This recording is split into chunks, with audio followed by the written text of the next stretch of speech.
forgot to mention that when I woke up one morning at Liard Hot Springs, looked out of the trailer window, and I saw this electric fence around these two tents.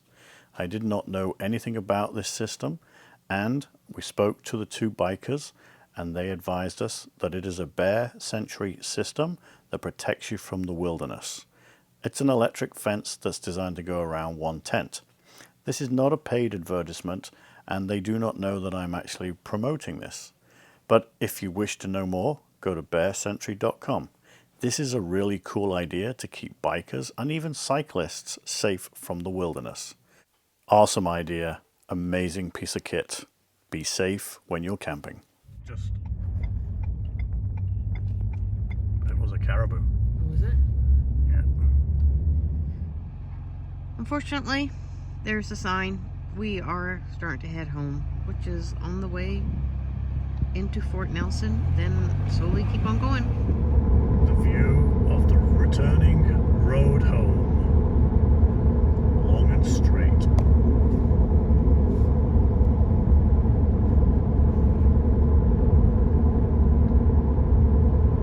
We just came out of Fort Nelson. It was just a fuel stop and actually a Tim Hortons break. Not much there really to spend any time.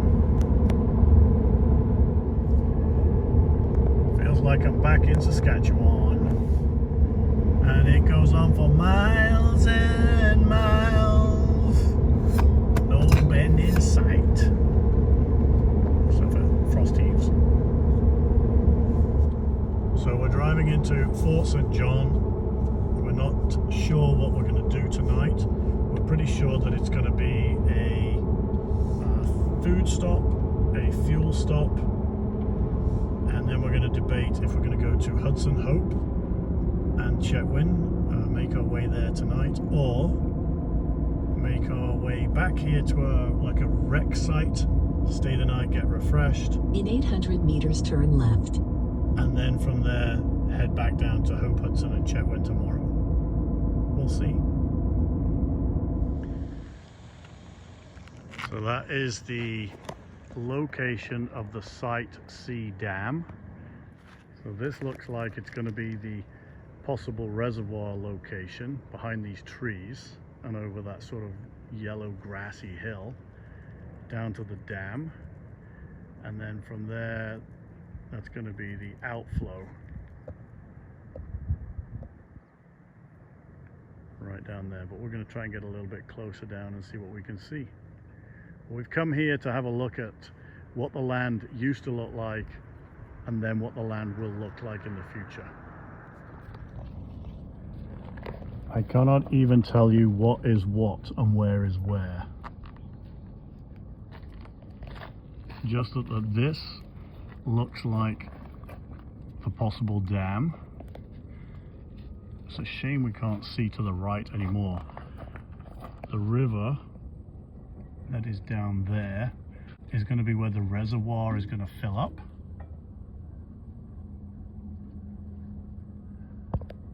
To be honest with you, it's hard to explain what it is going to do because I have no clue.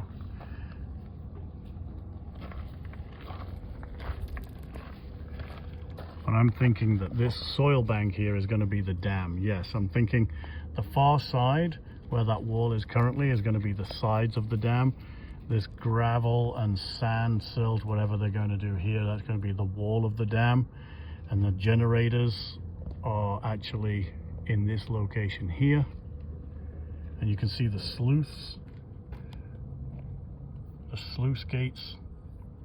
And then this will be the runoff or the exit. And we've come here to see what it looks like before the actual reservoir filling. It's a shame we can't see to the right. So as Sandra pointed me to this board, if we actually read the welcome boards, we would see. So we just showed you the sort of sluice gates, or the spillways as they call it. This is that wall that we were just looking at. This is the dirt bank that's currently in place. And then we were looking up one of those rivers or spillways up here, and there's also going to be the reservoir up here. So We can't actually see this section, and this is just information on what it's going to look like in the future. But it would be impressive to come back in however many years when this fully gets running. I know it's delayed right now, and then see what it looks like. So we cannot get to see any further than this, but that zigzaggy river there, what looks like a creek but it's a river, will actually be underwater. And if we could see to the right over here, which we cannot, all this area will be a reservoir as well. Feeling sorry for the landowners. When I said earlier it'd be interesting to come back here and see it when it's done, the Site C project, I didn't mean to say in a horrible way about the landowners. That is not what I'm saying, but because the project is going ahead, it would be interesting to see afterwards. And I think this whole valley at the low side, definitely sort of below this here, will all be submerged. So we're driving to Hudson Hope, and it's along the Site C Dam project, and this is the second bridge that they are putting in. I don't know how many more they're putting in, but sorry about the bumpy road. It is really bumpy. So this whole area will be underwater at some point. I'm not sure when. We're going to have to do the research to find out when the dam will be finished.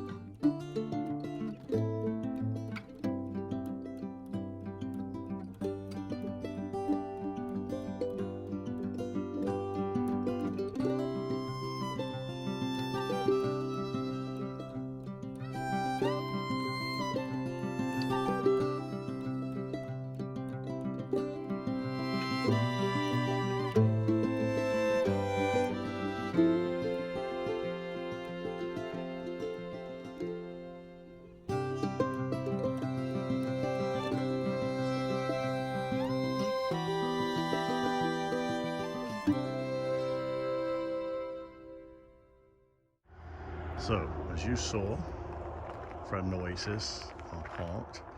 There is a guardrail, and you saw the drive that we came in on, the floodplain to be, or the reservoir to be, I should say. But this is where we stayed last night. To be honest with you, I'm gonna have to look up the name of the river, and I will post it because I don't know. But this, you can see the burn piles on the other side where they've collected, I guess, the wood they want. And those piles of wood will be burnt off, I'm hoping, prior to the reservoir being filled. And that is our view of last night's camp. Right down the valley. It's a foggy one this morning. It's clearing up. It was definitely more foggy about an hour ago. But we put our 2 deck chairs right there, and we just sat for an hour or so having a cup of tea last night, looking at this wonderful view. We think out of all the free camping that we have done on this trip, which is actually pretty minimal, probably only 15%, this is our second best. The first being top of the world. The second would have been the helipad that we were on. It was a really nice place. Not much of a view though until you walk through the trees. But this has now taken second place because we have a wonderful view. It was quiet last night. But yeah, gotta love these places. I know it's on the side of the road, and I know we're doing a lot of pavement this year. But we are experiencing a wonderful trip. And as Sandra said, and Bella told Sandra last night, they're both sad because we're getting closer to being home. Today, I believe, is Friday, and we are going to go and be home on Saturday night.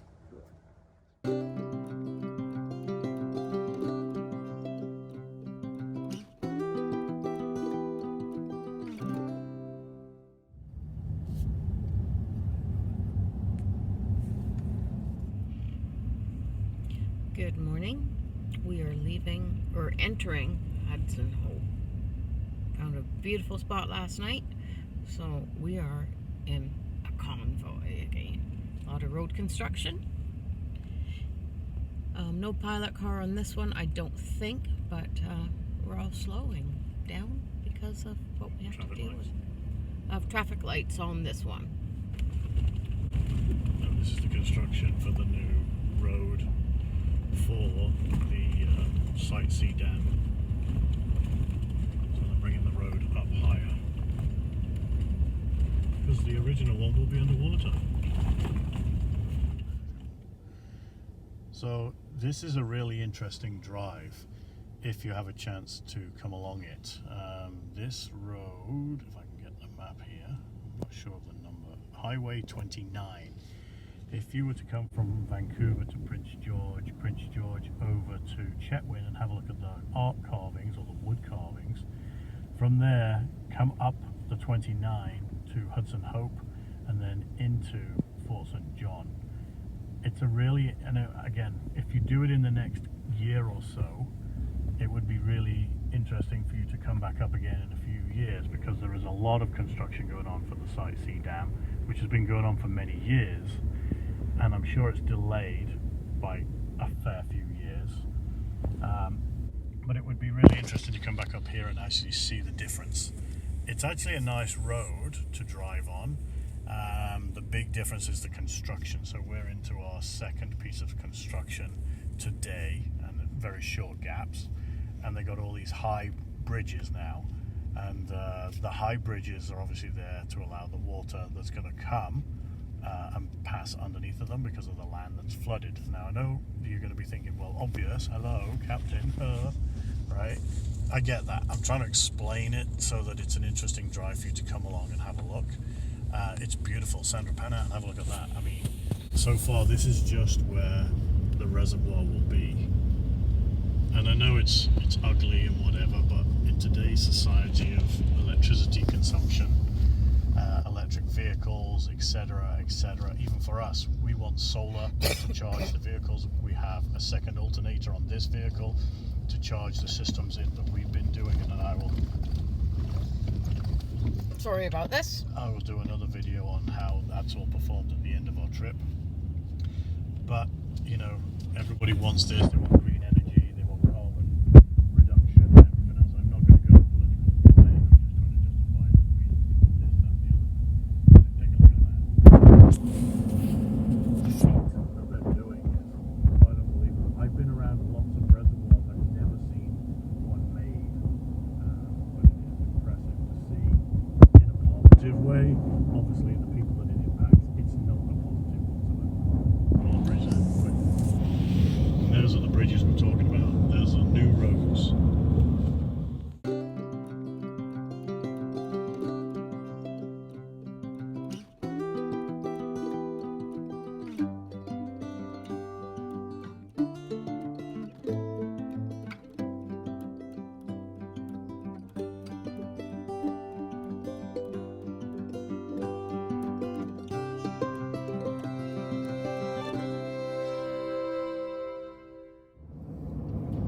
Up there will be the new road. Actually, we are on the old road until all this is done.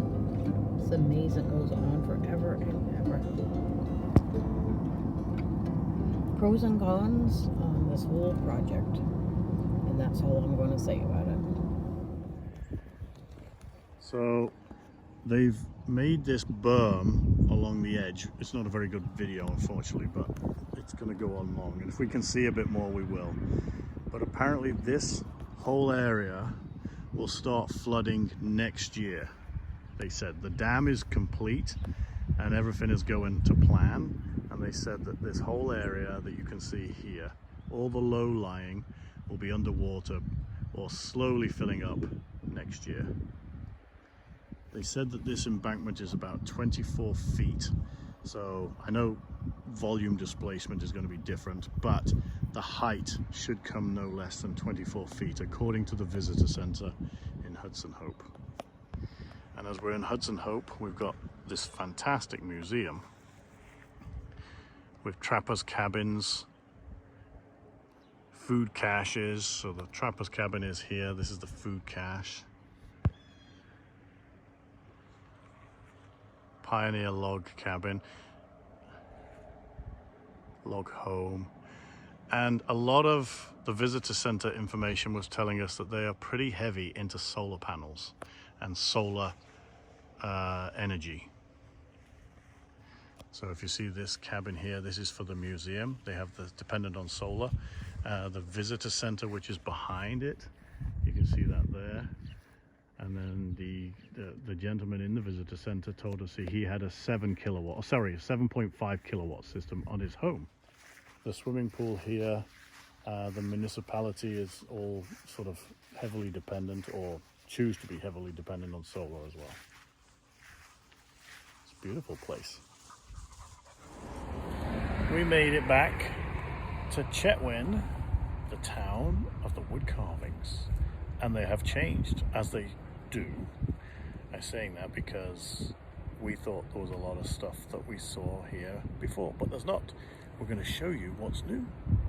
Come with us. This might be a very silent video, who knows.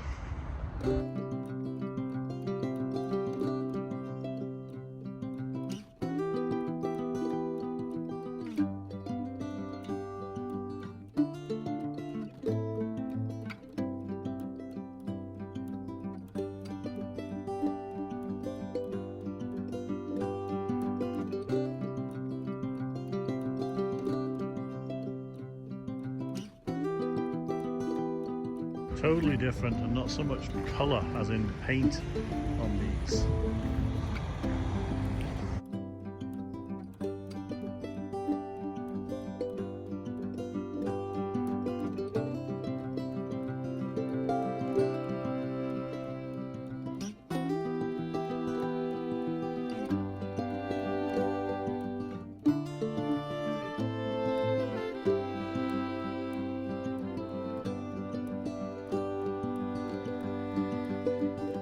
There's a bit of colour in this one.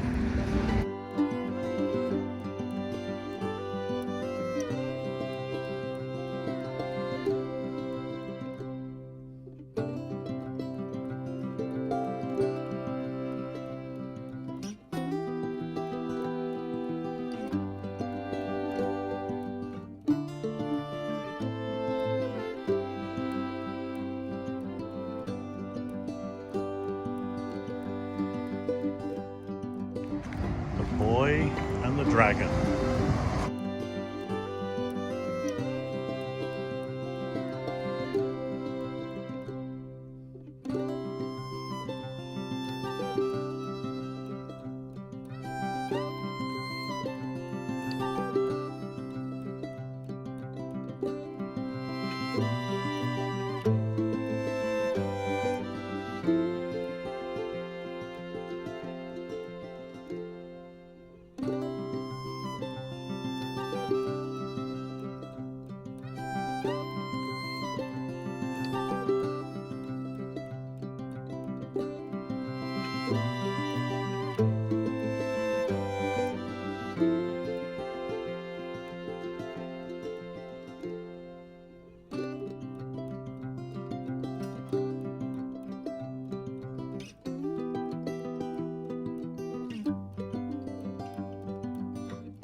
designs, the creation, how they come up with their ideas to do these wood carvings is just immaculate. Yeah, it's Awesome. very good. Totally different this year. But like I said, that's what the competition every year to carve them, and these are the sort of current year's carvings. And they come all around The the world. world to do this. It's just unbelievable. Yeah. So, leaves are falling all around us. Put my hat on straight. There you go. So we just made lunch at Bijou Falls. That is not Sandra, don't panic. There's a little creek running here. We had a lovely sandwich with Fred and Oasis, but if we go this way, you'll probably just see in there, we're going to have a closer look in a minute. Excuse me. Bijou Falls is where we've come for lunch. There she is. She's coming back. There you go. Stupid at the moment. It's good. Sugar intake.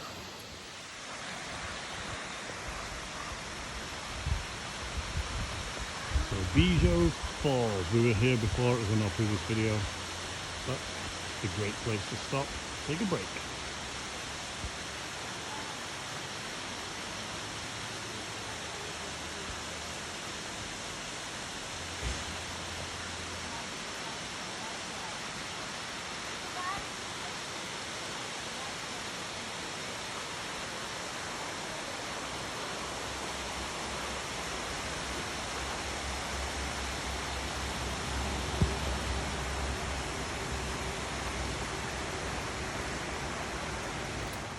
As we were traveling home, we came across McLeod Lake. And yes, we had to pull in because this is Sandra's surname. We experienced this happy-go-lucky smile, a cairn telling us all about Fort McLeod, and Sandra popped into the grocery store to see if there was anything that she could pick up to commemorate the fact that she was there. Unfortunately, there was not. But it was great to see. Well, we've returned back to Prince George.